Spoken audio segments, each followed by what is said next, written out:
प्रतियोगिता दर्पण के सार संग्रह सीरीज में आपका स्वागत है। हेलो गाइज, नमस्कार, वेलकम बैक। ये आपका अगस्त महीने का प्रतियोगिता दर्पण है। इसके एक हम स्पेशल प्लेलिस्ट बना देंगे जिसमें आपको क्या क्या मिलेगा। एक तो आपका हो जाएगा सार संग्रह, ठीक है। फिर इसमें जो स्मरणीय तथ्य जो कि करंट अफेयर से रिलेटेड होते हैं, राष्ट्रीय अंतर्राष्ट्रीय, एक सीरीज हो जाएगा। एक हो जाएगा आपका आपका जो करंट में जो न्यूज़ रहा है, ठीक है ना, चर्चित अवधारणाएँ। और एक हो जाएगा जो भी हिस्ट्री और जो व्यक्तिगत स्थल है उससे रिलेटेड। तो ये आपका पूरा फुल पैकेज हो जाएगा। इससे बाहर आपको कहीं भी कुछ नहीं देखना होगा। तो जितने भी अभी अपकमिंग एग्ज़ाम हैं, Bihar SSC, Bihar SI, okay, Bihar police, SSC, railway, ये सभी एग्ज़ाम वनडे एग्ज़ाम के लिए यूज़फुल है। एक बार जाने से पहले जो प्लेलिस्ट है उसको आप एक बार रिवीजन करके ज़रूर जाएँ, ठीक है। इससे क्या हुआ कि आपका जो करंट का अपडेट है वो मिल जाएगा, प्लस में स्टैटिक और आपका बहुत सारा जीएस तैयार हो जाएगा। तो आपको उसमें सार संग्रह, स्मरणीय तथ्य और आपका जो है प्लस में कुछ हैंड रिटन एमसीक्यू भी, जो खुद से आदमी, हमारी जो टीम है वो कर रही है तैयार। इसमें आपको हैंड रिटन एमसीक्यू भी मिलेंगे। तो ये पूरा फुल पैकेज हो जाएगा और व्यक्तिगत स्थल और विभिन्न चरित्र अवधारणाएँ। तो इतना आपका लिए आपका पूरा प्रतियोगिता दर्पण अगस्त का कंप्लीट हो जाएगा। तो आइए शुरुआत करते हैं इतिहास से। पहला क्वेश्चन है भारतीय इतिहास एवं संस्कृति से। पहला है सिंधु घाटी सभ्यता का कालीबंगन स्थल वर्तमान में किस राज्य में स्थित है? तो राजस्थान। सीधा सीधी क्वेश्चन है। सिंधु घाटी सभ्यता का कालीबंगन स्थल जो है किस राज्य में स्थित है? तो राजस्थान में। पैमाने की खोज ने यह सिद्ध कर दिया कि सिंधु घाटी के लोग माप और तौल से परिचित थे। यह खोज कहाँ पर हुई? तो लोथल से। यानी कि लोथल में आपको क्या मिला है? माप तौल के से परिचित, यानी कि माप तौल वाले जो वस्तु थी वहाँ पर मिली थी। अगला क्वेश्चन है 3 नंबर, उत्तर वैदिक काल के वेद विरोधी और ब्राह्मण विरोधी धार्मिक अध्यापकों को किस नाम से जाना जाता था? तो श्रमण, ठीक है।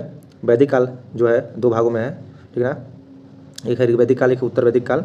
यहाँ पूछा है जो है आपका लेटर वैदिक पीरियड। तो लेटर वैदिक पीरियड में जो वेद का विरोध करते थे और ब्राह्मण का विरोध करते थे, उनके अध्यापक को किस नाम जानते थे? तो श्रमण, ठीक है। नेक्स्ट क्वेश्चन देखिए, क्वेश्चन नंबर 4, भारतीय संगीत का आदि ग्रंथ कहा जाता है सामवेद को। भारतीय संगीत का आदि ग्रंथ यानी कि संगीत की चर्चा किसमें मिलती है? सामवेद में। 5 नंबर क्वेश्चन है कि हर्यक वंश को किस शासक को कुणिक कहा जाता था? तो अजातशत्रु को जो है इन्हें इसका उपनाम जो है कुणिक कहा जाता है।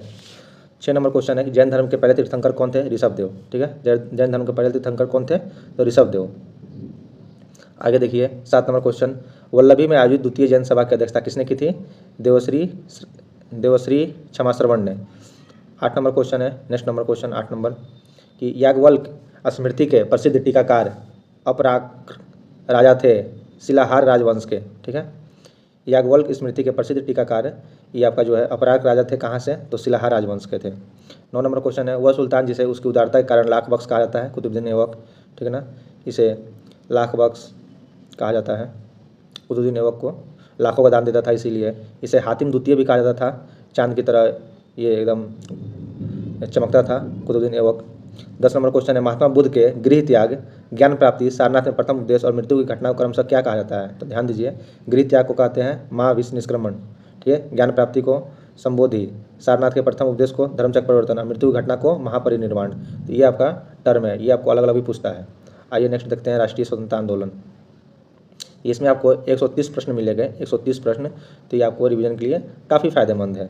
आइए देखते हैं आगे 11 नंबर क्वेश्चन, पुर्तगाली, ब्रिटिश, डच एवं फ्रांसीसी यूरोपीय कंपनियों की स्थापना का वर्ष क्या है? ठीक है, आपका राष्ट्रीय आंदोलन से संबंधित क्वेश्चन है।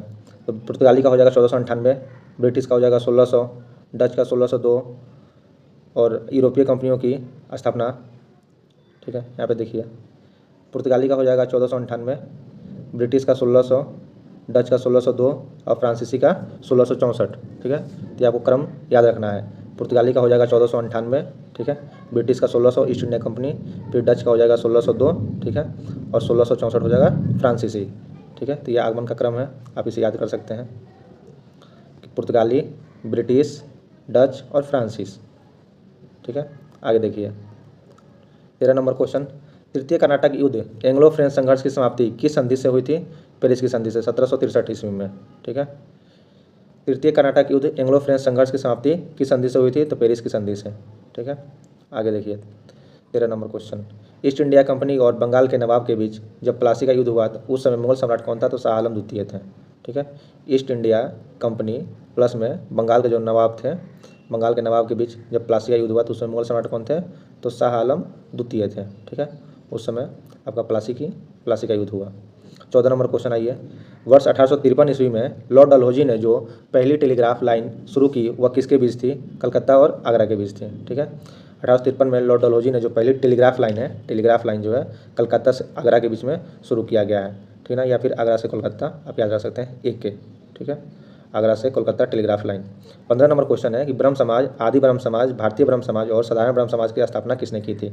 आप जानते हैं कि ब्रह्म समाज की स्थापना जो है राजा राम मोहन राय ने किया था। हालांकि उसका नाम पहले आपका जो था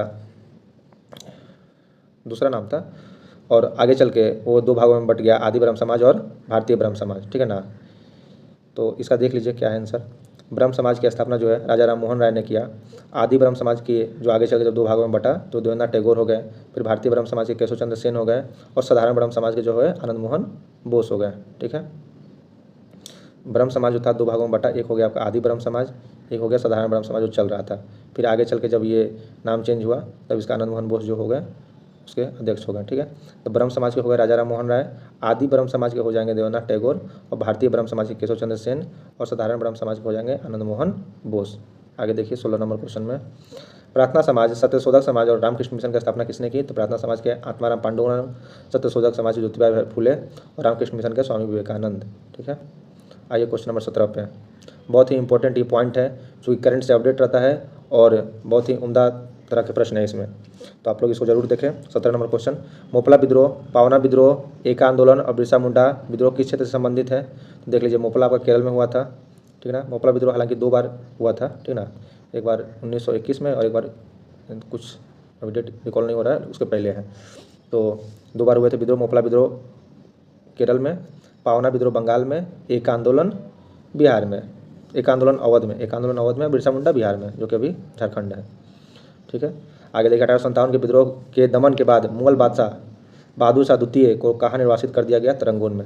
आप जानते हैं कि 3 ऐसे शासक हैं जिनका जो है समाधि स्थल भारत के बाहर है। ठीक है, भारत के बाहर है, जिसमें से एक ये है बहादुर शाह द्वितीय रंगून। ठीक है, बहादुर शाह द्वितीय रंगून। आगे देखिए 19 नंबर क्वेश्चन, देशबंधु की उपाधि से संबंधित है किन्हें? तो चित्तरंजन दास, सीआर दास। ठीक है ना, देशबंधु की उपाधि से संबंधित है कौन? चित्तरंजन दास, सीआर दास। ठीक है, और एक है दीनबंधु जिन्हें कहा जाता है एड्यूफ एंड्रूज। ठीक है ना, उन्हें दीनबंधु कहा जाता है। आगे देखिए 20 number question, the Indian struggle, India in transition, wake of India और transfer of power in India के लेखक कौन है? ध्यान दीजिए, द इंडियन स्ट्रगल के हो जाएंगे Subhash Chandra Bose, S C Bose. India in transition का हो जाएगा एम एन राय। ठीक है, वेक ऑफ इंडिया का एनी बेसेंट और वीपी मेनन का transfer of power in India. ठीक है, तो यहाँ पे एक बार ध्यान से देख लीजिए, द इंडियन स्ट्रगल के Subhas Chandra Bose, India in transition का आपका M N Roy, wake of India का एनी बेसेंट।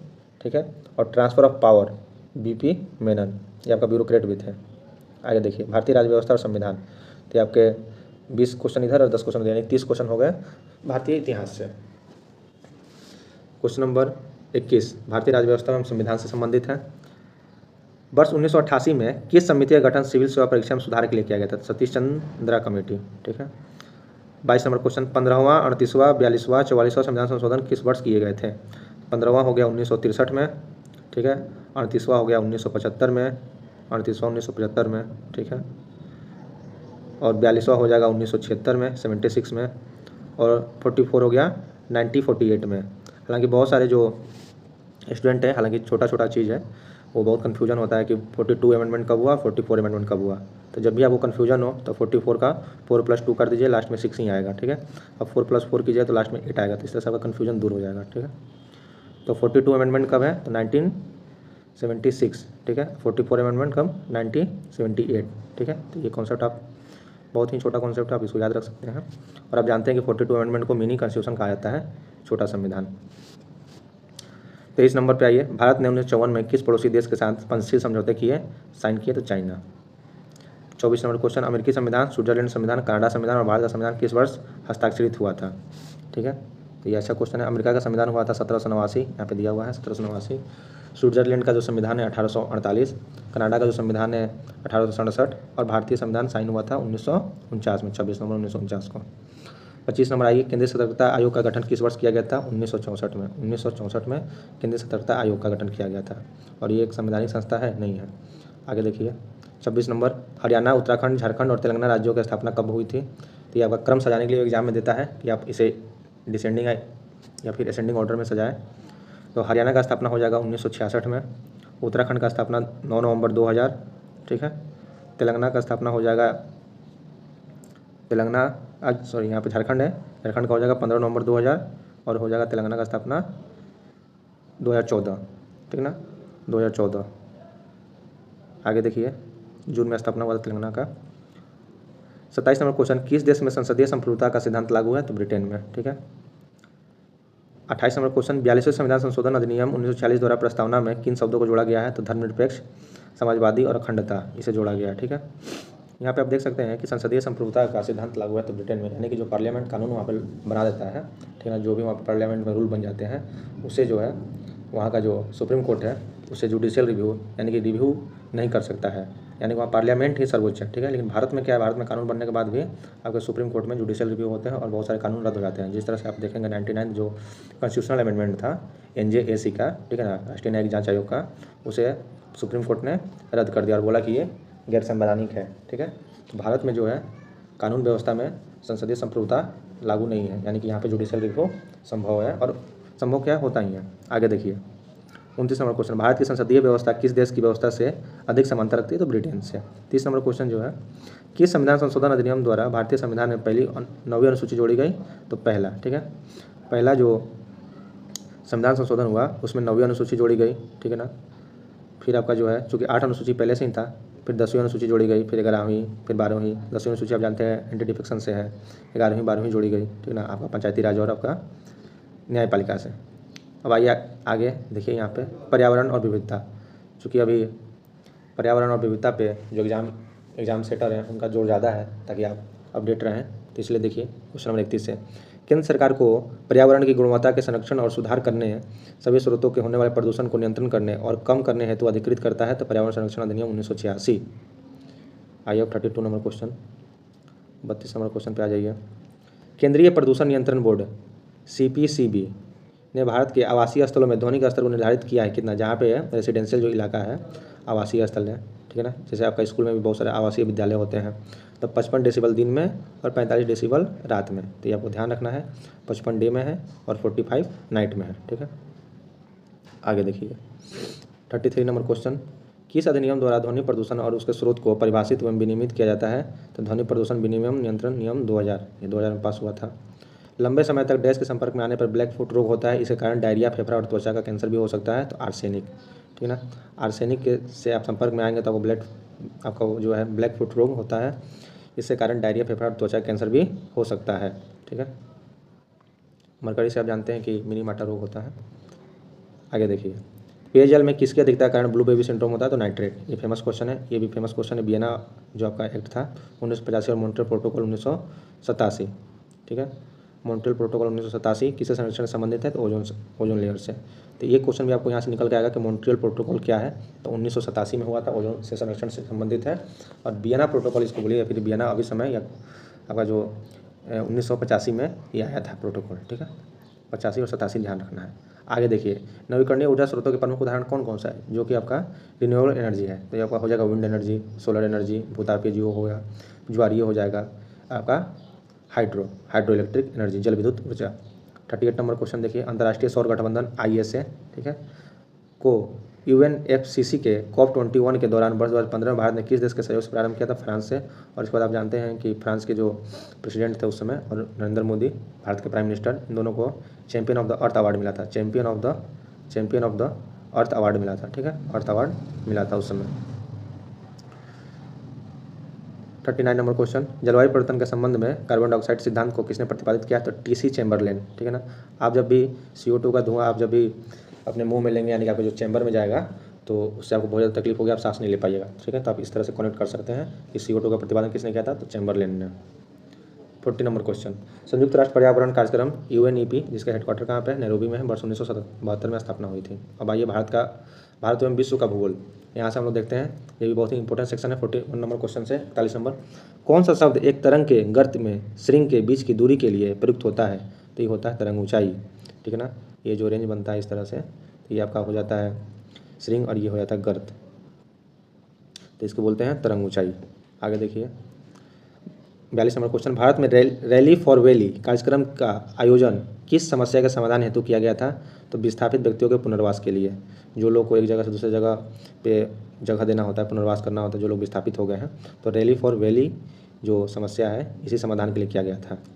आगे देखिए 43 नंबर, किसी स्थान पर उच्च और निम्न ज्वार के 2 चक्र को पूर्ण करने के लिए कुल कितनी समय अवधि की आवश्यकता होती है, तो 24 घंटे से अधिक की, ठीक है, 24 घंटे से अधिक की आवश्यकता होती है।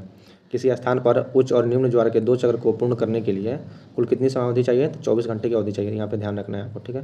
ये छोटे छोटे क्वेश्चन है जो मिस होते हैं, ठीक है ना, कि उच्च और निम्न ज्वार के 2 चक्र को पूरा करना है, ठीक है। ये आपका जो होता है एक चक्र हो गया, इस तरह से 2 चक्र। 44 नंबर क्वेश्चन है, टोंस, गिरी और बाटा नदी किसकी सहायक नदी है, यमुना की सहायक नदी है। ध्यान रखना है यमुना की, जमुना की नहीं, ठीक है ना। जमुना बोला जाता है आपको बांग्लादेश में ब्रह्मपुत्र नदी को, ठीक है, ब्रह्मपुत्र नदी को बोला जाता है जमुना, और दिहांग बोला जाता है अरुणाचल प्रदेश में दिहांग, ठीक है। आप जानते हैं कि ये गंगा नदी और यहाँ से आपका जो ब्रह्मपुत्र नदी निकल के आती है, तो बांग्लादेश में यहाँ पे होता है पद्मा, और ब्रह्मपुत्र नदी को कहा जाता है बांग्लादेश में जमुना, और एक इस साइड से नदी निकल के आती है मणिपुर से बराक नदी, ठीक है, बराक नदी। तो ये तीनों का जब संगम मिलता है तो इसे हम बोलते हैं मेघना, ठीक है, मेघना। और ये आपका बंगाल की खाड़ी में गिरने से पहले इसे हम क्या कहते हैं, मेघना कहते हैं। तो ये क्वेश्चन पूछा हुआ भी है कि इसकी धारा क्या कहलाती है, मेघना कहलाती है। और वही जो एरिया है जहाँ पे ये तीनों नदी मिलती है, गंगा, ब्रह्मपुत्र, इधर से बराक, तो इसी एरिया में बहुत बड़े ही आपका जो है डेल्टा का निर्माण होता है, जिसे हम सुंदरबन डेल्टा के नाम से भी जानते हैं, और गंगा ब्रह्मपुत्र डेल्टा भी बोलते हैं उसे, ठीक है ना, गंगा ब्रह्मपुत्र डेल्टा भी बोलते हैं, जो कि आपका सबसे बड़ा डेल्टा है। आगे देखिए 45 नंबर क्वेश्चन, निर्वाह कृषि को भारत में पूर्वोत्तर राज्यों में कहा जाता है क्या, झूमते रहिए और निर्वाह कृषि करते रहिए। 46 नंबर क्वेश्चन, चाय, कॉफ़ी, कोको, रबड़, कपास, गन्ना और केला किस प्रकार की फसलों के उदाहरण है, तो रोपण कृषि के, ठीक है ना। 47 नंबर क्वेश्चन, वाणिज्यिक कृषि यानी कॉमर्शियल आपका जो एग्रीकल्चर है कौन कौन सा है, क्षेत्र कौन कौन सा है, स्टेपी है, प्रियरी है, पंपास है, वेल्स है, डाउन्स है, कैंटरबरी, किन देशों में प्रचलित नाम है, ठीक है। ये सब जो है आपका जो एग्रीकल्चर का ये जो नाम है किस किस देशों में है, तो आप देख लीजिए क्रमशः, यूरेशिया में स्टेपी बोला जाता है, कनाडा और अमेरिका में प्रियरी, यहाँ पे जो है बहुत ही भारी मात्रा में आपका गेहूँ और मक्का का उत्पादन होता है। अर्जेंटीना में पंपास बोला जाता है, ठीक है ना। दक्षिण अफ्रीका में वेल्स बोला जाता है, वेल्स, और ऑस्ट्रेलिया में डाउन्स, ठीक है ना। न्यूजीलैंड में कैंटरबरी। तो एक दो बार आप जैसे ही रिवीजन करेंगे सारे टर्म आपके लिप पे आ जाएंगे। 48 नंबर क्वेश्चन, भारत में पहली बार वायु परिवहन वर्ष 1911 में किनके बीच प्रारंभ हुआ, इलाहाबाद और नैनी के बीच प्रारंभ हुआ वायु परिवहन यानी कि एरोप्लेन। 49 नंबर क्वेश्चन, भू राजस्व रिकॉर्ड्स में शामिल भूमि उपयोग को श्रेणी के अनुसार वह भूमि जो 5 वर्ष से अधिक समय की प्रति या कृषि रहित कहलाती है उसे क्या कहते हैं, तो कृषि योग्य बंजर भूमि कहते हैं।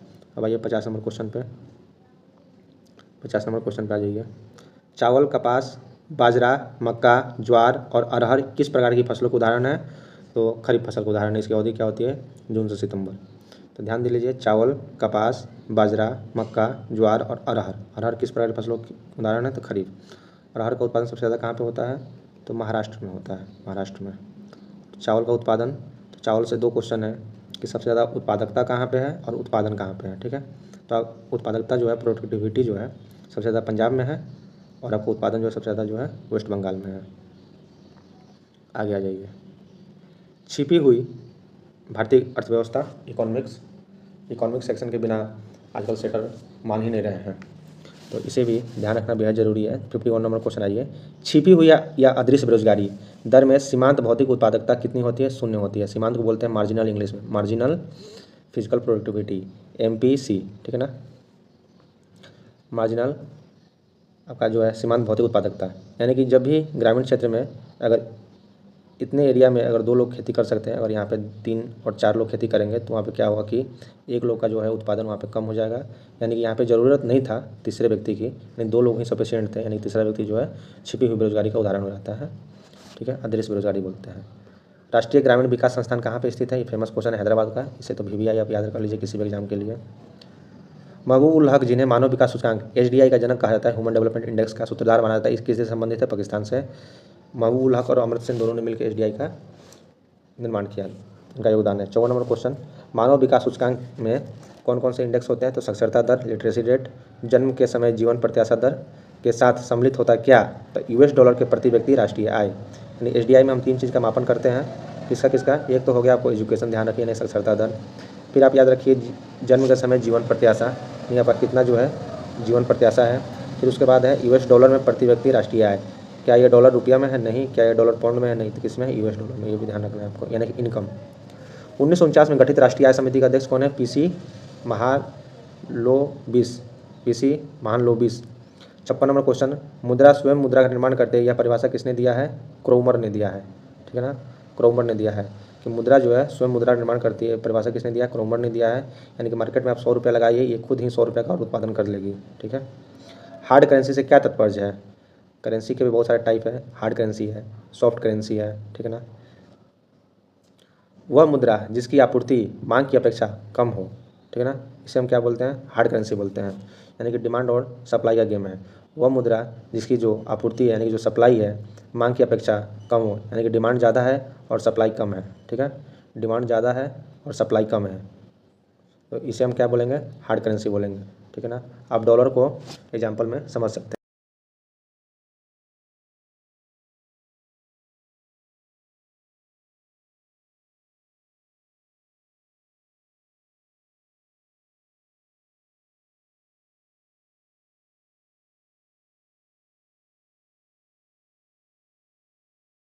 ये क्वेश्चन नंबर 58 पे, भारतीय रिजर्व बैंक का लेखा वर्ष होता है 1 अप्रैल से 31 मार्च। ठीक है, 1 अप्रैल से 31 मार्च। पहले ये जुलाई से जून होता था, यानी कि 1 जुलाई से 30 जून। ठीक है ना, लेकिन 2020-21 से ये परिवर्तन हो गया है। ठीक है, 2020-21 से जो है आपका परिवर्तन हो गया है। ठीक है। 59 नंबर क्वेश्चन, टोक्यो से स्थित स्टॉक एक्सचेंज का नाम क्या है? निक्केई है, निक्केई। 60 नंबर क्वेश्चन, कृष्ण क्रांति ब्लैक रिवोल्यूशन का संबंध किससे है? खनिज तेल उत्पादन से है, खनिज तेल उत्पादन से है।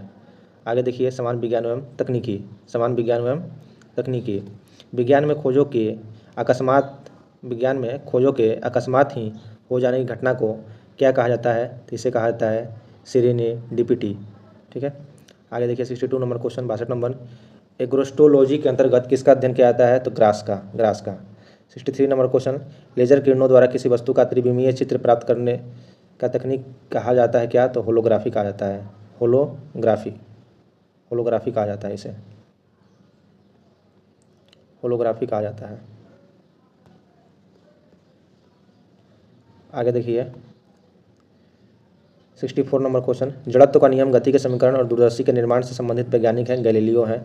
65 नंबर क्वेश्चन, ताप, आवृत्ति और ज्योति तीव्रता का SI मात्रक होता है, क्या होता है? तो ताप का टेम्परेचर का हो जाएगा सेल्सियस। ठीक है, आवृत्ति का हो जाएगा हर्ज और ज्योति तीव्रता का हो जाएगा कैंडला, CD कैंडला। यहाँ ध्यान देखना है, कैपिटल C स्मॉल d होता है, ये भी आपको एग्जाम में कन्फ्यूज करता है, यानी ऐसे भी दे सकता है, ऐसे भी दे सकता है, कैपिटल ये तो सही ही है। ठीक है। 66 नंबर 66 नंबर क्वेश्चन देखिए, न्यूटन के किस नियम के अनुसार प्रत्येक क्रिया के बराबर परंतु विपरीत दिशा में प्रतिक्रिया होती है? गति का तृतीय नियम। ठीक है, गति का तृतीय नियम। सिलिकॉन, गैलियम और जर्मेनियम आदि उदाहरण है अर्धचालकों के, क्या है? सेमीकंडक्टर है। ब्रेड बनाने से किसका उपयोग किया जाता है? तो सोडियम बाइकार्बोनेट का ब्रेड बनाने में। पुराने बंद कुएं अथवा मैन होल में किसकी अधिकता के कारण कभी कभी व्यक्ति की मृत्यु हो जाती है? कार्बन डाइऑक्साइड की, CO2 की। इसकी खोज किसने की थी? चैम्बरलेन ने, पढ़े हैं अभी पीछे। हीरा तथा ग्रेफाइट किसके उदाहरण माने ये है? कार्बन के अपरूप है। आगे देखिए, ये तो आपका है बाल विकास से रिलेटेड, ये संप्रेषण हो गया। आगे आ जाइए, खेल कूद पे आ जाइए, यानी कि यहाँ पे संचार व्यवस्था खत्म होगा। ठीक है, विविध पे आ जाइए, विविध पे देखिए 121 नंबर क्वेश्चन, महात्मा गांधी ने अपनी आत्मकथा the story of my experiment with truth मूलतः किस भाषा में लिखी? तो गुजराती में लिखी, बाद में से अनुवाद किया गया है।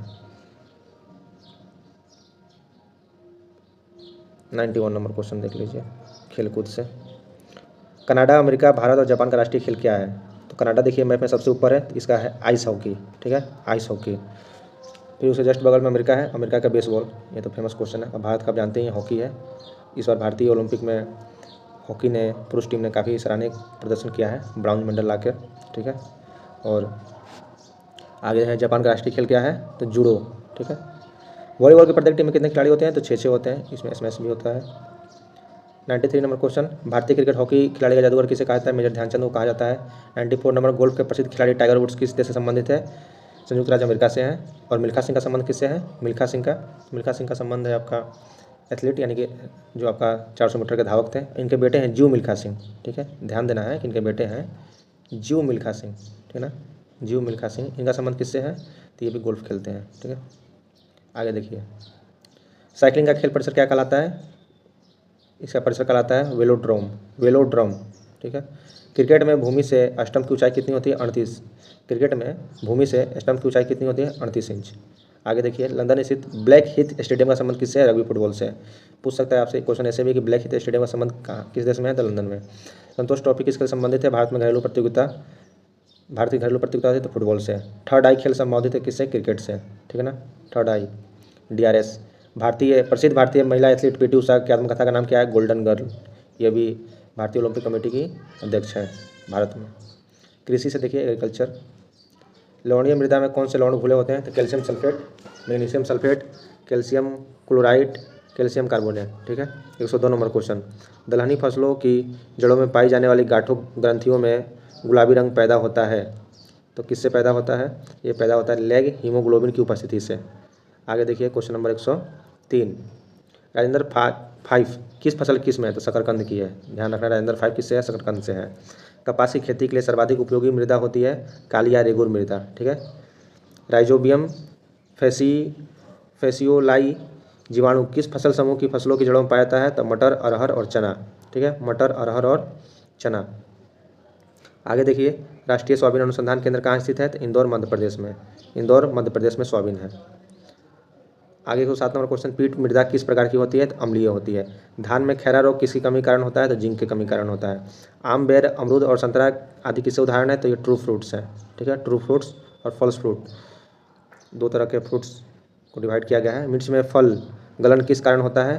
तो कोलेप्रोट्राइकम द्वारा होता है। ठीक है, आगे कंप्यूटर ज्ञान है यहाँ पे। फिर आगे देख लीजिए, विविध हो गया, विविध में यहाँ पे आइए 122 नंबर क्वेश्चन, ज्ञानपीठ पुरस्कार प्राप्त करने वाले प्रथम हिंदी लेखक कौन है? सुमित्रानंदन पंत। अर्थशास्त्र के क्षेत्र में नोबेल पुरस्कार किस वर्ष प्रदान किए गए? तो 1969 में। लुई ब्रेल दिवस कब मनाया जाता है? 4 जनवरी को मनाया जाता है। संयुक्त राष्ट्र संघ महासचिव का कार्यकाल कितने वर्ष का होता है? तो 5 वर्ष का होता है। अंतर्राष्ट्रीय कृषि विकास कोष का मुख्यालय कहाँ पे है? तो रोम में है। कहाँ पे है? रोम में है। भारतीय सेना का सर्वोच्च सेनापति कौन होता है? भारत का राष्ट्रपति होता है। नेशनल कैडेट कोर NCC का आदर्श वाक्य क्या है? एकता और अनुशासन। इसकी स्थापना 1948 में पंडित हृदयनाथ कुंजरू के द्वारा किया गया था। बिट्स का अर्थ क्या होता है? बाइनरी डिजिट होता है। 130 नंबर क्वेश्चन है, मोबाइल सिम कार्ड में सिम का पूरा नाम क्या है? SIM, तो सब्सक्राइबर आइडेंटिटी मॉड्यूल। ठीक है, तो ये रहा आपका इंपॉर्टेंट पॉइंट सार संग्रह का, जिसमें से सारे निचोड़ को यहाँ पे करा दिया गया है। तो ये एक स्पेशल प्लेलिस्ट हो जाएगा अगस्त का। इसमें जितने भी चीज़ बताए गए वो सब धीरे धीरे ऐड हो जाएंगे। एग्जाम से जाने से पहले बस एक प्लेलिस्ट देख लीजिए, जिसमें से आपका स्टैटिक GS और जो भी करंट अपडेट हैं, जो भी करंट में न्यूज़ में जो व्यक्तिगत रहे हैं, ठीक ना, वो सारे आपके कवर हो जाएंगे। तो इसी तरह से बहुत सारा प्यार दीजिए और GS स्पिरिट चैनल देखते रहिए। बहुत बहुत धन्यवाद।